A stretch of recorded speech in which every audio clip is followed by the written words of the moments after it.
السلام علیکم ورحمۃ اللہ وبرکاتہ۔ الحمد للہ رب العالمین، والصلاة والسلام علی اشرف الانبیاء والمرسلین وعلى آلہ واصحابہ اجمعین۔ اما بعد فاعوذ باللہ من الشیطان الرجیم، بسم اللہ الرحمن الرحیم۔ ومن احسن قولا ممن دعا الى اللہ وعمل صالحا وقال اننی من المسلمین، صدق اللہ العظیم۔ میرے بھائیوں، دوستوں، عزیزوں اور بزرگوں، بندہ دنیا کے اندر اللہ کا فرما بردار بن کر زندگی بسر کرے، یہ اللہ کو سب سے زیادہ محبوب ہے، اس لیے کہ بندوں کو بندگی کے لیے ہی پیدا کیا گیا ہے، اور بندگی اللہ کی اطاعت اور فرما برداری کا نام ہے کہ آدمی دنیا میں یہ پوچھے اور یہ معلوم کرے اور اس کی تحقیق کرے کہ میرے ذمے اللہ کے کیا کیا احکامات ہیں، اور ان کو اپنے وقت پر پورا کرنے کی ذمہ داری کے ساتھ کوشش کرے اور اس کو پورا کرے، تو یہ اللہ تعالیٰ کے مقبول بندوں میں شامل ہو جاتا ہے۔ اور قبولیت اور مقبول ہونا یہ بڑی چیز ہے۔ دو چیزیں ایسی ہوتی ہیں جن کے بارڈر آپس میں ملتے ہیں، ایک ہوتا ہے مشہور ہونا اور ایک ہوتا ہے مقبول ہونا۔ آدمی کو دھوکہ لگ جاتا ہے مشہور ہونے سے کہ شاید یہ مقبول ہے۔ مشہور دنیا والوں کی نظر میں ہوتا ہے اور مقبول آدمی اللہ کی نظر میں ہوتا ہے۔ قبولیت کی ابتدا آسمانوں سے ہوتی ہے اور شہرت کی ابتدا زمین سے ہوتی ہے۔ اسی لیے حدیث میں آتا ہے، اللہ تعالیٰ جب کسی بندے سے اپنی فرما برداری کی بدولت محبت فرماتے ہیں تو سب سے پہلے جبریل امین کو اس بات کا حکم ہوتا ہے کہ میں فلاں بندے سے محبت کرتا ہوں، جبریل تم بھی اس سے محبت کرو۔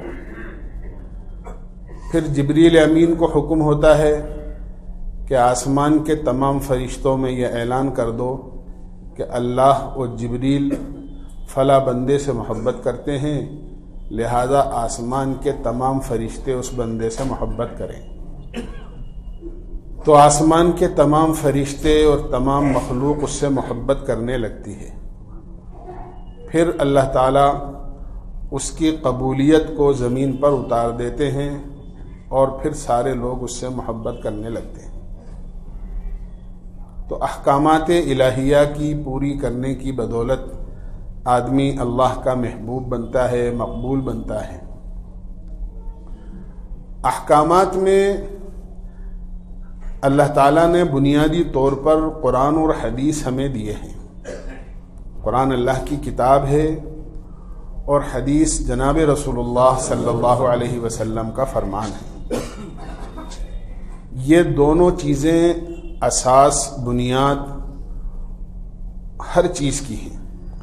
اسی لیے جناب رسول اللہ صلی اللہ علیہ وسلم نے ارشاد فرمایا، ترکت فیکم امرین، میں تمہارے لیے دو چیزیں چھوڑ کر جا رہا ہوں، ان تمسکتم بہما لن تضلوا ابدا، جب تک تم ان دونوں چیزوں کو مضبوطی کے ساتھ تھامے رہو گے، دنیا کی کوئی طاقت تمہیں گمراہ نہیں کر سکے گی۔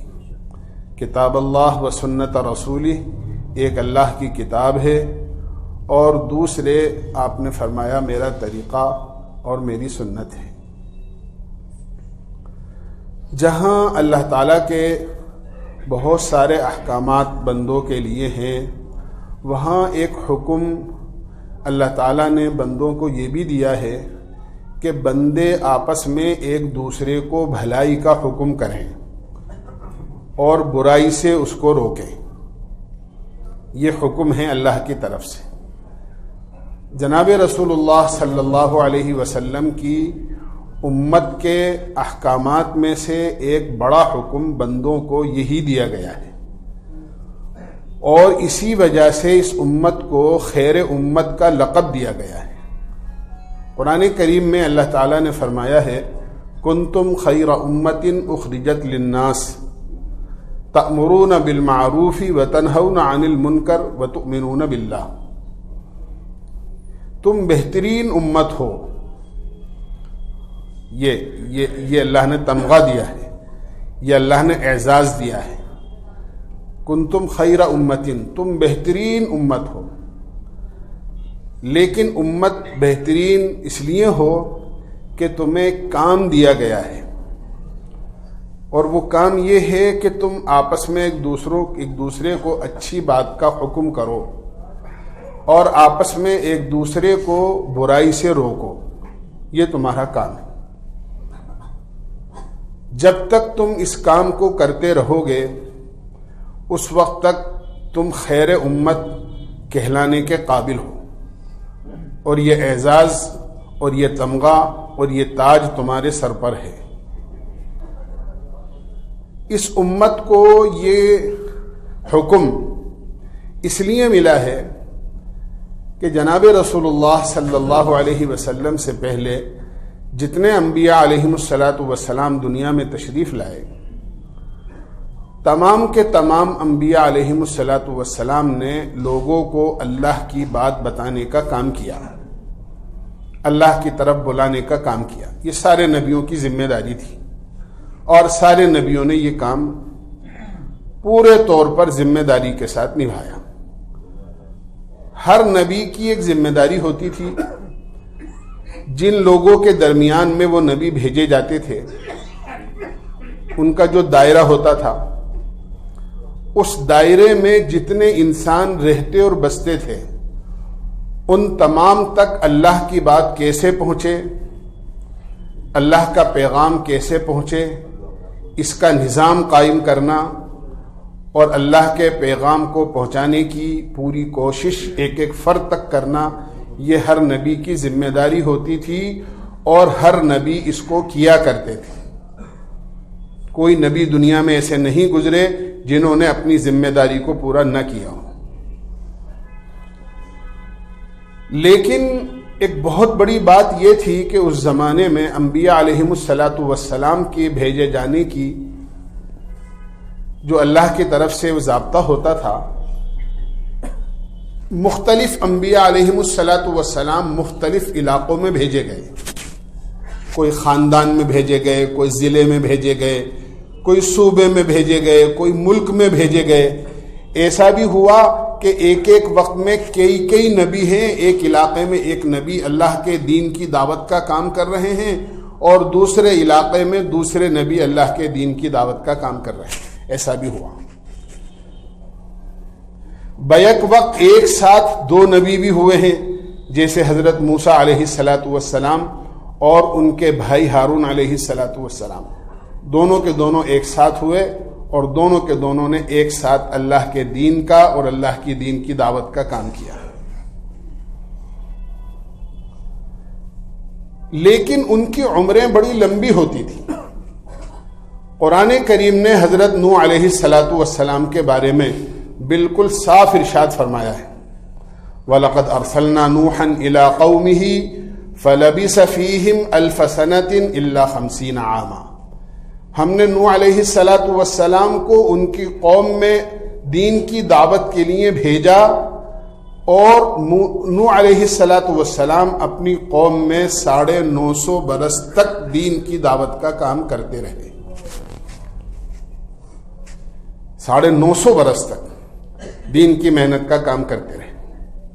تو اتنی لمبی عمریں، میں عرض کرتا رہتا ہوں، قوم عاد جو حضرت ہود علیہ الصلاۃ والسلام کی قوم ہوئی ہے، اس کی اتنی لمبی عمریں ہوتی تھیں کہ 300 سال میں جا کر ان کا بچہ جوان ہوتا تھا، 900 سال گزر جاتے تھے، جوان کی داڑھی میں سفید بال نہیں آتے تھے، 400 سال گزر جاتے تھے، ان کے علاقے میں، محلے میں، گلیوں میں، شہروں میں کسی کے انتقال کی خبر نہیں ملتی تھی اور نہ کسی کو جنازہ دیکھنے کو ملتا تھا. اتنی لمبی لمبی ان کی عمریں ہوتی تھی. یہ نبیوں کا سلسلہ جناب رسول اللہ صلی اللہ علیہ وسلم تک چلتا رہا. اللہ تعالیٰ نے تقریباً 1,24,000 انبیاء علیہم السلام بھیجے اور ہر نبی نے اپنا کام کیا. اخیر میں جناب رسول اللہ صلی اللہ علیہ وسلم کو دنیا میں بھیجا گیا اور آپ کو سارے عالم کا نبی بنایا گیا. سارے عالم کا، پوری دنیا کا آپ کو نبی بنایا گیا. اور زمانہ بھی آپ کو قیامت تک کا ملا. پہلے نبیوں کے زمانے اگلے نبی کے آنے کے بعد ختم ہو جاتے تھے. اللہ کے نبی علیہ السلام کو قیامت تک کا زمانہ ملا اور اللہ کے نبی علیہ السلام کو ساری دنیا کے انسانوں کا نبی بنایا گیا. اور قرآن کریم میں اعلان کیا گیا آپ کے تعلق سے کہ آپ فرما دیں وَمَا أَرْسَلْنَاكَ إِلَّا كَافَّةً لِلنَّاسِ بَشِيرًا وَنَذِيرًا، میں ساری دنیا کے انسانوں کی طرف نبی بنا کر بھیجا گیا ہوں. لیکن اگر غور کیا جائے تو پچھلے نبیوں کے مقابلے میں اللہ کے نبی علیہ السلام کی عمر بہت تھوڑی اور چھوٹی.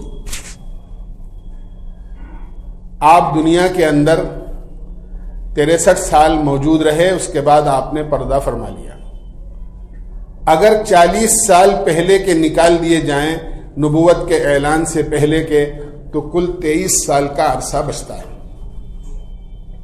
اب 23 سال ہیں، ساری دنیا ہے اور قیامت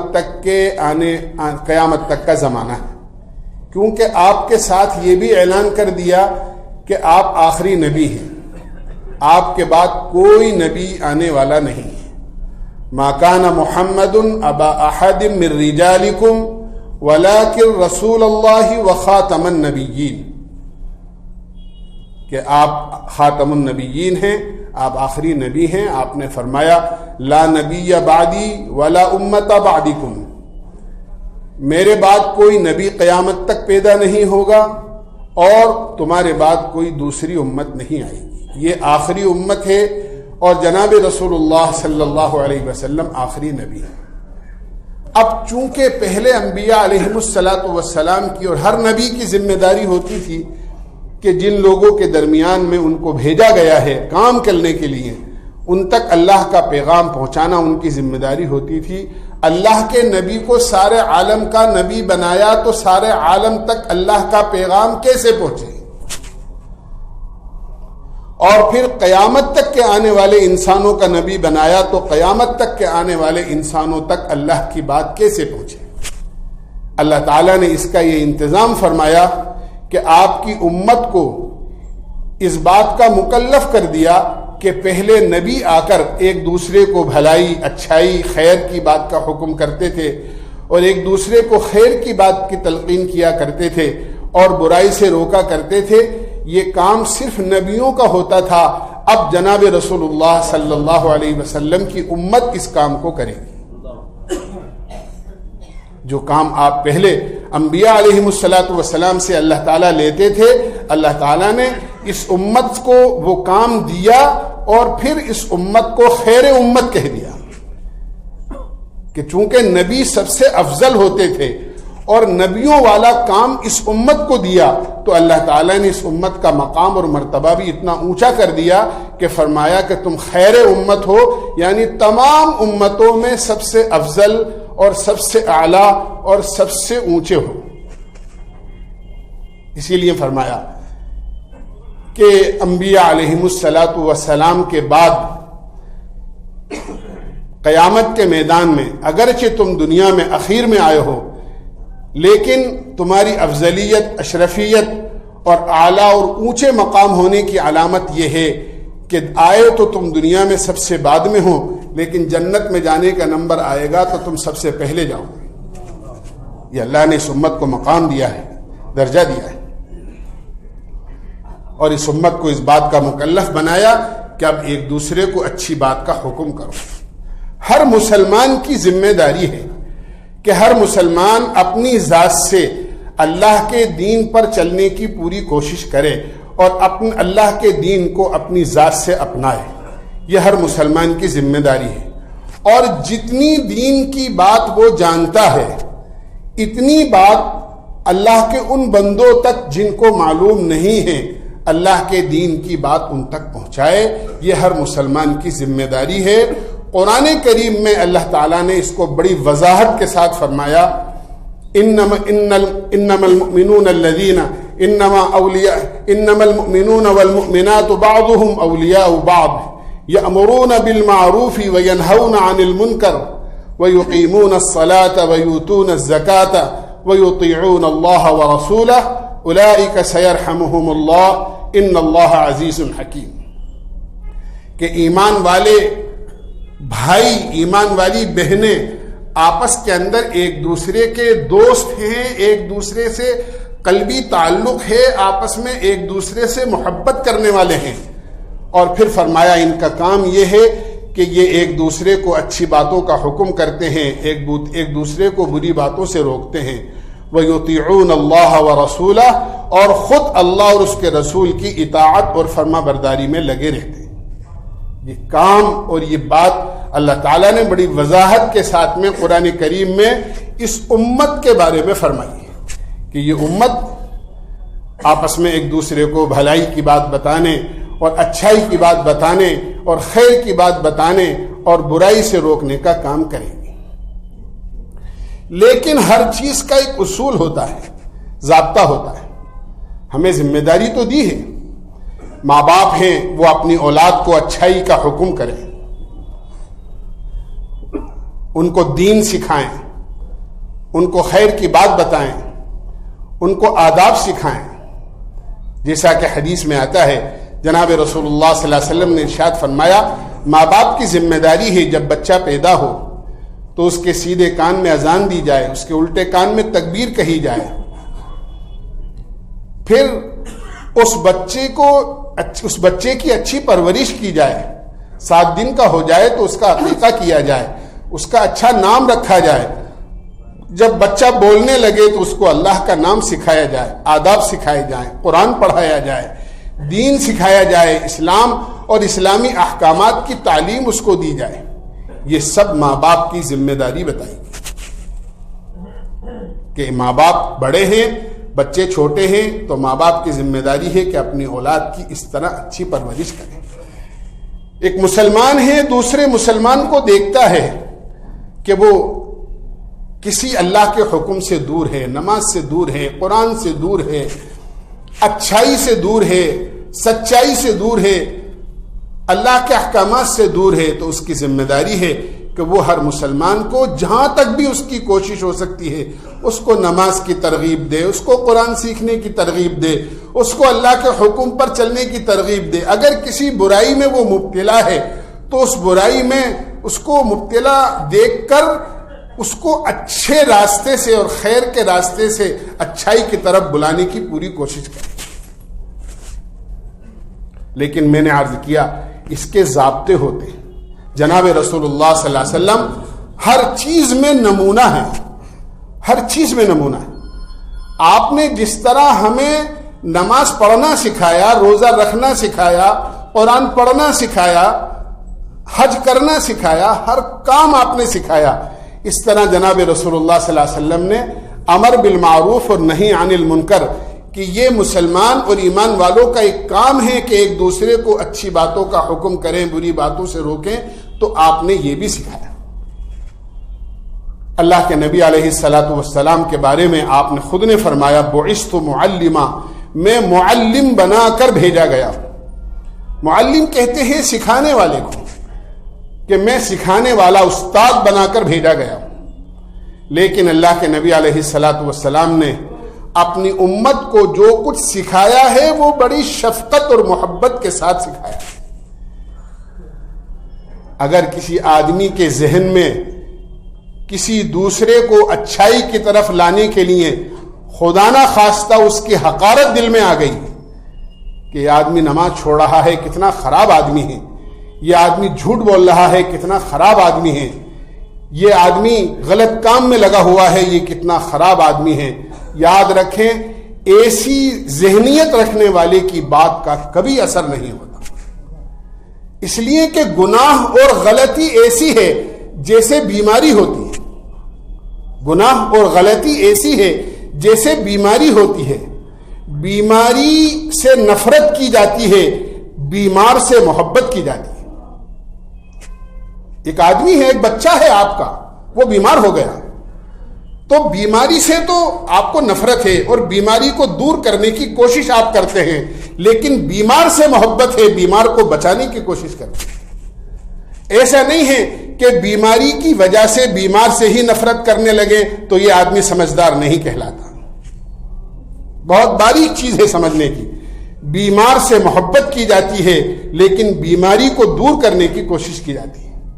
اگر کسی مسلمان کے اندر کوئی برائی ہے، کسی مسلمان میں کوئی غلطی ہے، کسی مسلمان کو ہم دیکھ رہے ہیں کہ یہ اللہ کا حکم توڑ رہا ہے، تو اس کے گناہ سے تو نفرت ہونی چاہیے، اس کے گناہ کو اور غلطی کو دور کرنے کی کوشش ہونی چاہیے، لیکن اس مسلمان سے دلی محبت ہونی چاہیے. اور اللہ کے نبی علیہ الصلوۃ والسلام نے عملی طور پر اس کا طریقہ سکھایا. حدیث میں عجیب واقعات آتے ہیں. اللہ کے نبی علیہ الصلوۃ والسلام کی مسجد میں ایک آدمی آیا اور اس آدمی نے آ کر مسجد میں کھڑے ہو کر پیشاب کیا. مسجد میں صحابہ اس منظر کو دیکھ کر اتنے غصے کے اندر لال پیلے ہوئے کہ قریب تھا کہ اس پر ٹوٹ پڑے اور اس کو اس غلطی کی سزا دے دیں. اللہ کے نبی علیہ الصلوۃ والسلام نے صحابہ کے اس رویے کو بھانپ لیا اور آپ نے صحابہ سے منع فرما دیا، خبردار اگر کسی نے اس کو کچھ کہا ہے.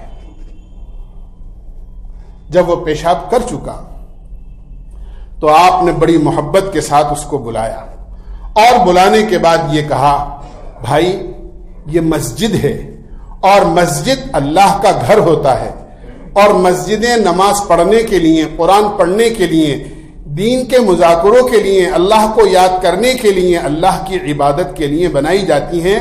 مسجدیں گندگی کرنے کے لیے نہیں بنائی جاتی. آپ نے بڑی محبت اور شفقت کے ساتھ اس کو سمجھایا اور وہ چلا گیا. پھر اس کے بعد صحابہ سے فرمایا پانی لے کر آؤ. صحابہ ڈول بھر کر اور بالٹی بھر کر پانی لے کر آئے اور جہاں اس نے پیشاب کیا تھا آپ نے صحابہ سے فرمایا کہ اس کو دھو کر صاف کر دو اور پاک کر دو. آپ کی اس محبت اور اس محبت بری تعلیم کا اثر یہ ہوا کہ اس نے اپنی پوری قوم سے جا کر یہ کہا کہ میں ایسے شفیق اور محبت کرنے والے کے پاس سے آ رہا ہوں کہ میں نے اتنا بڑا جرم اور غلطی کی کہ مسجد میں کھڑے ہو کر گندگی اور پیشاب کیا، لیکن انہوں نے مجھے ما زجرنی وما شتمنی وما قہرنی، نہ انہوں نے مجھے برا بلا کہا، نہ انہوں نے مجھے ڈانٹا، نہ مجھے انہوں نے کوئی سزا دی، بلکہ بڑی محبت کے ساتھ سمجھایا. یہ اس نے اپنی قوم کو جا کر کہا. اگلی نماز میں صحابہ نے دیکھا جس نے کھڑے ہو کر مسجد میں پیشاب کیا تھا اور گندگی کی تھی وہ نماز میں پچھلی صف میں موجود ہے اور اللہ کے نبی علیہ الصلوۃ والسلام کی خدمت میں حاضر ہو کر یہ کہتا ہے، اللہ کے نبی آپ اپنا دست مبارک پھیلائیے، میں کلمہ پڑھ کے ایمان میں داخل ہونا چاہتا ہوں. یہ ہے وہ طریقہ تعلیم اور یہ ہے وہ طریقہ اصلاح اور یہ ہے وہ طریقہ تربیت کہ ایک آدمی نے اتنی بڑی غلطی کی لیکن اتنی محبت کے ساتھ آپ نے اس کو اچھی بات کی تعلیم دی اور سمجھایا کہ وہ ہمیشہ کے لیے آپ کا غلام بن گئے. ہر چیز کا ضابطہ اور اصول ہوتا ہے، اس لیے ذمہ داری ہے ہر مسلمان کی کہ وہ اپنی ذات سے اچھی بات کا حکم کرے، بری باتوں سے روکے، خود اپنی ذات سے اچھی بات پر اور اچھے کاموں پر عمل کرے، لیکن اس کا اچھا طریقہ اپنائے. بات اچھی ہے اور دوسرے کو کہی جا رہی ہے، لیکن اگر اس کا طریقہ خدا نہ خواستہ غلط ہے تو یاد رکھیے بجائے بات کا اچھا اثر ہونے کے بعد کا اثر غلط ہو جائے گا. کبھی کبھی ایسا بھی ہوتا ہے کہ دین کی بات کا جاننے والا چھوٹا ہوتا ہے لیکن غلطی کرنے والے کی عمر بڑی ہوتی ہے. اور خطرہ اس بات کا ہوتا ہے کہ اگر چھوٹا بڑے کو کوئی نصیحت کرے تو لوگ یہ سمجھتے ہیں کہ چھوٹا منہ اور بڑی بات ہو رہی، لیکن اس کا بھی طریقہ ہے. ہمیں سیرت میں اندھیرے میں نہیں چھوڑا گیا ہے، ہمیں ایک ایک چیز کی تعلیم دی گئی. حضرت حسن رضی اللہ عنہ نواسہ رسول، جگر گوشہ بطول، حضرت حسن رضی اللہ عنہ، آپ نے دیکھا کہ ایک بڑے میاں ہیں جنہوں نے وضو کیا، عمر رسیدہ آدمی ہیں لیکن شریعت کے خلاف اور سنت کے خلاف وضو کیا ہے. حیرت میں پڑ گئے. ٹوکتا ہوں تو کوئی چھوٹا منہ بڑی بات نہ ہو جائے کہ اتنا سا بچہ اور مجھے نصیحت کر رہا ہے، لیکن اگر چھوڑ دیتا ہوں تو قیامت میں اللہ کو کیا جواب دوں گا کہ ایک غلطی اور خلاف سنت کام ہوتا ہوا دیکھا اور میں نے اس کو اصلاح نہیں کی. اللہ کے نبی کے نواسے تھے، آپ کے تربیت یافتہ تھے. جب بڑے میاں وضو سے فارغ ہو گئے تو حضرت حسن رضی اللہ عنہ نے عرض کیا، ابا جان میں آپ سے بہت چھوٹا ہوں، عمر میں بہت کم ہوں، آپ نے نیکیاں زیادہ کی ہیں، آپ کے مقابلے میری نیکیاں بہت کم ہیں. میں آپ کے سامنے وضو کرتا ہوں، آپ میرا وضو دیکھ لیجئے اور اس کے بعد میرے وضو میں اگر کوئی کمی ہے تو آپ اصلاح فرما دیجئے. چنانچہ حضرت حسن رضی اللہ عنہ نے ان بزرگ کے سامنے سنت کے مطابق جس طرح اللہ کے نبی علیہ الصلاۃ والسلام سے انہوں نے وضو کرنا سیکھا تھا وضو کیا، اور وضو کرنے کے بعد ابا جان سے کہا، چچا جان بتائیے میرے وضو میں کوئی کمی تو نہیں ہے. چچا جان کی نظر جھک گئی نیچے اور یہ عرض کیا، بیٹا میرا ہی وضو سنت کے خلاف تھا، تمہارا وضو تو عین سنت کے مطابق تھا. تم نے جس طرح وضو کر کے مجھے بتایا ہے انشاءاللہ آئندہ میں بھی اسی طرح وضو کیا کروں گا. یہ ہے طریقہ تعلیم کہ ایک دوسرے کو اچھی بات کا حکم کرو لیکن طریقے سے کرو تاکہ بات کا اثر ہو.